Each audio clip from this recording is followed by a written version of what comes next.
Dans cet article, nous revenons sur les premières déclarations de Messi après son exploit monumental, le titre de champion de l'US League remporté avec l'Inter Miami.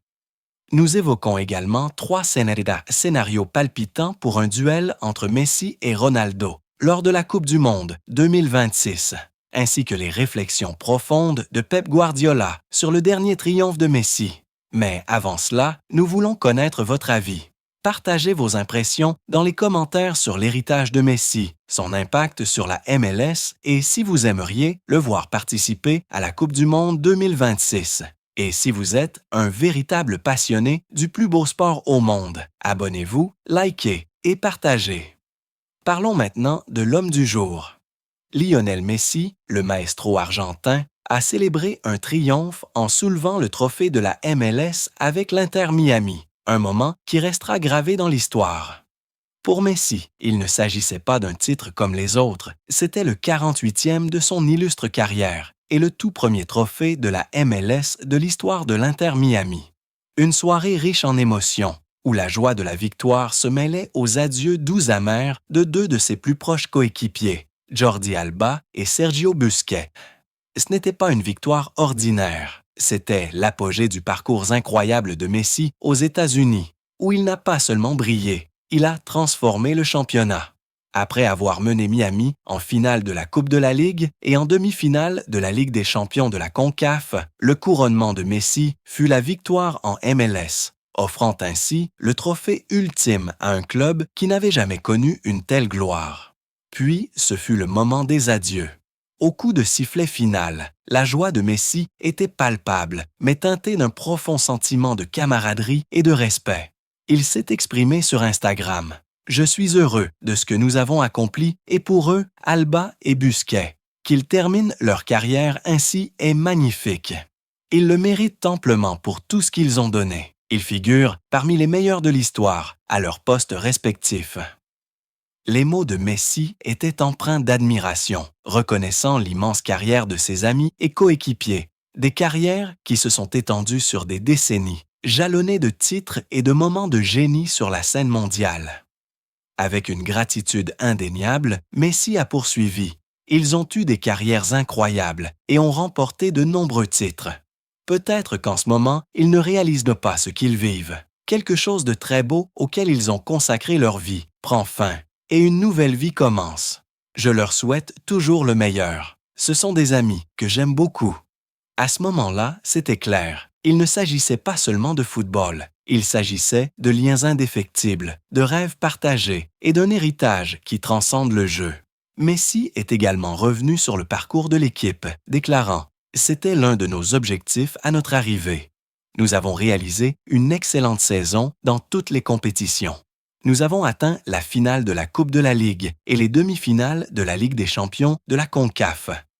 L'année dernière, nous avons remporté la saison régulière, mais avons été éliminés dès le premier tour. C'était l'objectif, et l'équipe a fourni un effort considérable et a relevé le défi. Ce triomphe vient couronner une carrière déjà exceptionnelle. Mais pour Messi, l'avenir s'annonce prometteur. Son contrat avec l'Inter Miami court jusqu'en 2028. Et de nombreux chapitres de sa carrière légendaire restent à écrire. Aujourd'hui, la question est plus que jamais d'actualité. Quel avenir pour Lionel Messi? Le verra-t-on relever de nouveaux défis? Assisterons-nous à un spectacle footballistique ultime lors de son affrontement contre Cristiano Ronaldo à la Coupe du Monde 2026? L'histoire ne fait que commencer. L'aventure de Lionel Messi à l'Inter Miami est loin d'être terminée. Avec encore 3 ans de contrat, le maestro argentin restera au club jusqu'au 31 décembre 2028. Mais comme chacun sait, le temps passe vite dans le monde du football et l'avenir promet encore plus de rebondissements pour l'un des plus grands joueurs de tous les temps. Alors que le monde entier a les yeux rivés sur la Coupe du Monde 2026, le décor est planté pour un chapitre inoubliable de la saga Messi-Ronaldo. Le tirage au sort a eu lieu. Le monde retient son souffle. Avec un tournoi élargi à 48 équipes pour la toute première fois, la perspective alléchante d'une confrontation entre Messi et Ronaldo reste le rêve de tout fan. Un ultime affrontement entre deux géants qui pourrait bien marquer la fin d'une ère. La rivalité entre ces deux légendes, forgées par des années d'un talent exceptionnel, pourrait bien atteindre son apogée en 2026.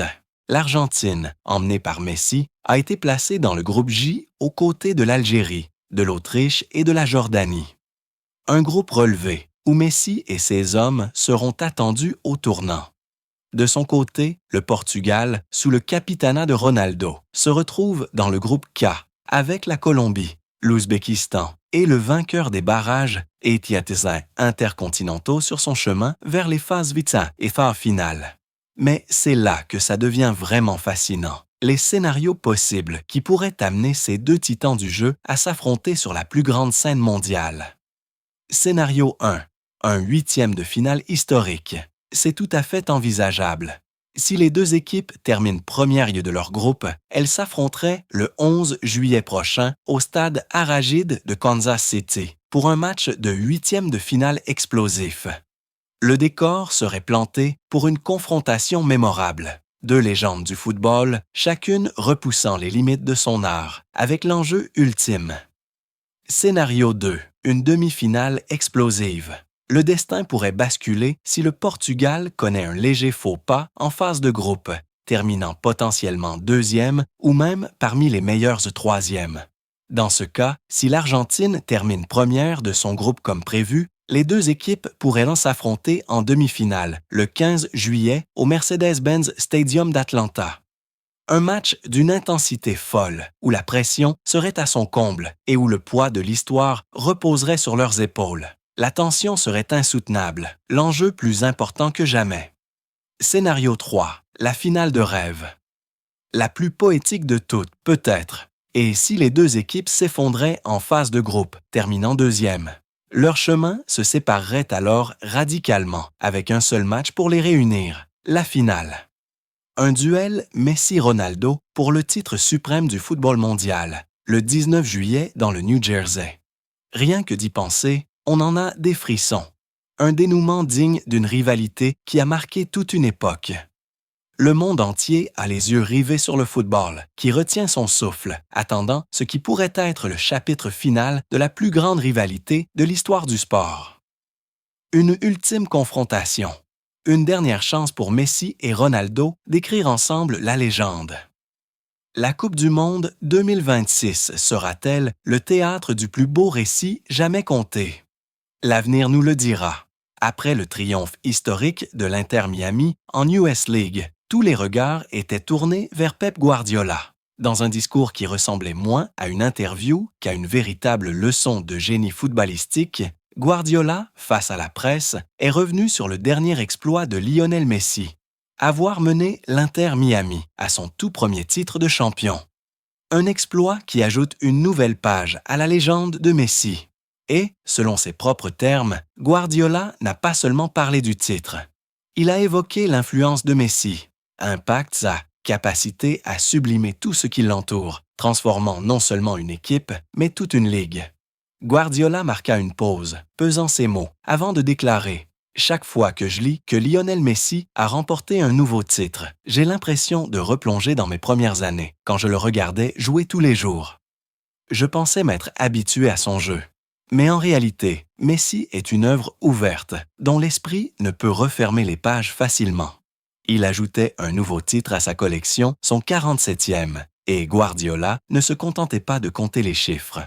Non. Il était concentré sur commentait le pourquoi. Là, la manière dont Messi a mené l'Inter Miami à un titre historique, la façon dont sa présence. Tout a changé.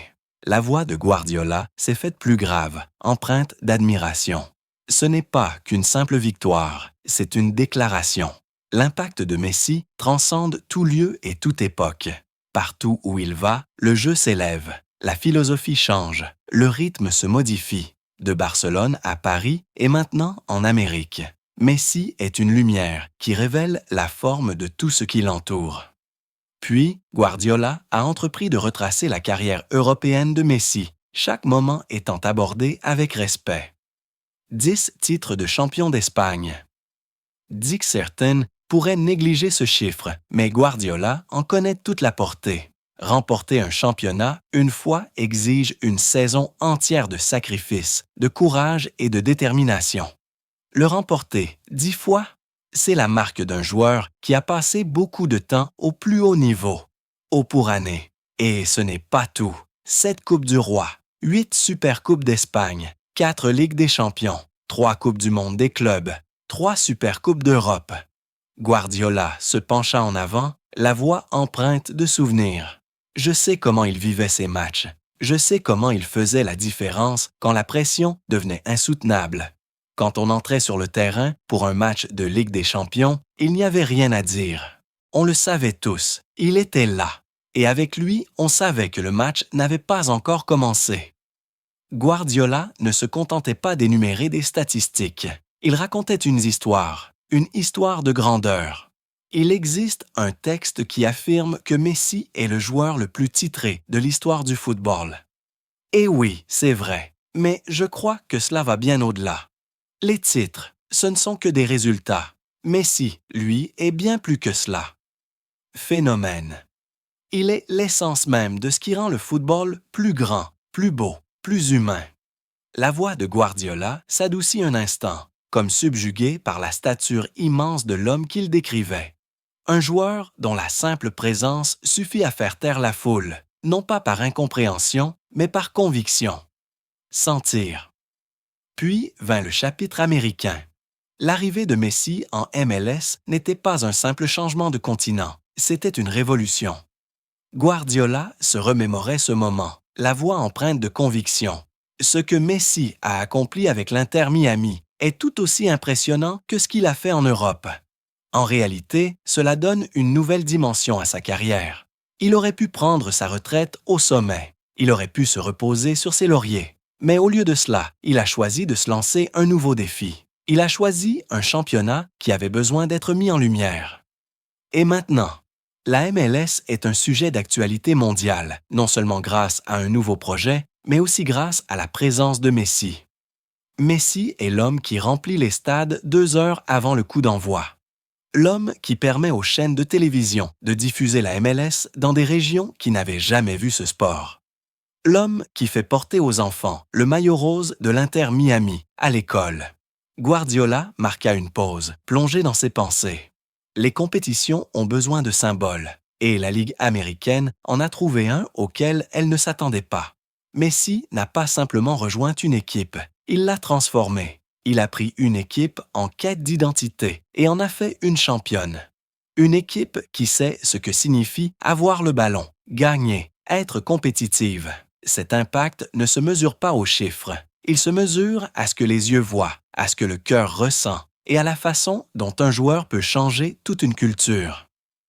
Guardiola est ensuite revenu sur la carrière légendaire de Messi, longue de 22 ans. Une carrière définie non pas par de simples chiffres, mais par longévité. La longévité est un art à part entière, a déclaré Guardiola. On parle d'un joueur qui a disputé 22 saisons. Mais il ne s'agit pas seulement du nombre de saisons. Ce qui compte, c'est la qualité. Tout au long de ces saisons-là, un joueur normal voit son niveau baisser après 10 ans, peut-être 12.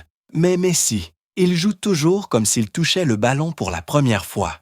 Il a toujours cette soif de victoire, et c'est cette soif qui me fait croire que, âge, ce n'est pas le joueur qui le définit, mais son esprit. Guardiola n'était pas seulement l'entraîneur de Messi, il était un témoin, un homme qui a vu Messi évoluer, pour redéfinir ce que signifie être footballeur. Je dis toujours que Messi n'est pas simplement un joueur que j'ai entraîné. Il est le meilleur que j'ai jamais vu et peut-être le meilleur que nous verrons jamais. Non pas parce que je le dis en tant qu'ancien entraîneur, mais parce que j'ai été témoin de choses qui ne se reproduiront jamais. Je l'ai vu s'entraîner. Je l'ai vu créer des buts à partir de rien. Je l'ai vu renverser le cours d'un match d'une simple touche de balle. Je l'ai vu transformer une équipe entière, la métamorphosant en une machine fonctionnant à l'harmonie absolue. Puis vint le cœur du message de Guardiola, la façon dont Messi affectait ses coéquipiers. Quand Messi joue, tous ceux qui l'entourent ont le sentiment de pouvoir donner le meilleur d'eux-mêmes. Non pas parce qu'ils dépendent moins de lui, mais parce que sa simple présence leur insuffle confiance. C'est comme si son silence leur disait « On peut le faire, jouer, tout simplement ». Le regard de Guardiola s'adoucit, ses paroles se chargeant d'une signification plus profonde.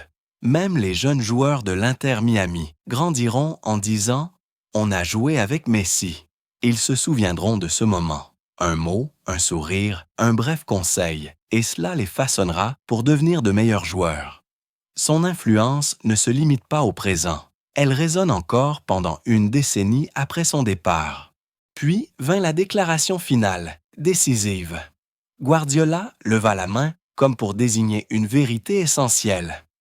Les gens adorent comparer les joueurs, c'est naturel, mais ce que fait Messi est incomparable, non pas parce qu'il est meilleur que tous les autres, mais parce qu'il est différent. Il y a des joueurs exceptionnels. Il y a des légendes. Et puis, il y a Messi, un joueur qui semble venir d'un autre monde. Un joueur qui fait paraître le football facile alors qu'en réalité, c'est l'un des sports les plus complexes. La voix de Guardiola s'adoucit à nouveau, chargée du poids de ses derniers mots. Aujourd'hui, après la victoire de l'Inter Miami, certains verront peut-être le numéro 47 comme une simple statistique. Mais pour moi, chaque titre remporté par Messi est un chapitre, une saison entière de travail, de persévérance, de petits détails. Il assemble ces chapitres d'une manière que je ne sais pas si nous reverrons un jour. Au terme de sa réflexion, le respect et l'admiration de Guardiola pour Messi étaient manifestes, tant comme joueur que comme homme. Messi m'a permis de devenir un meilleur entraîneur. Sa présence m'a constamment confronté à de nouveaux défis. Il m'a toujours poussé à trouver de nouvelles solutions, de nouvelles façons de lui offrir plus de liberté, de nouveaux plans pour l'aider à donner le meilleur de lui-même. Et mon rôle était de lui ouvrir la voie, tandis qu'il la parcourait comme s'il l'avait toujours connue. Les derniers mots de Guardiola ont résonné avec toute la force de ses véritables sentiments. On me demande toujours « Qu'est-ce qui rend Messi si exceptionnel ?» Ma réponse est simple. Il rend l'impossible normal. Il nous fait oublier que nous assistons à un moment unique.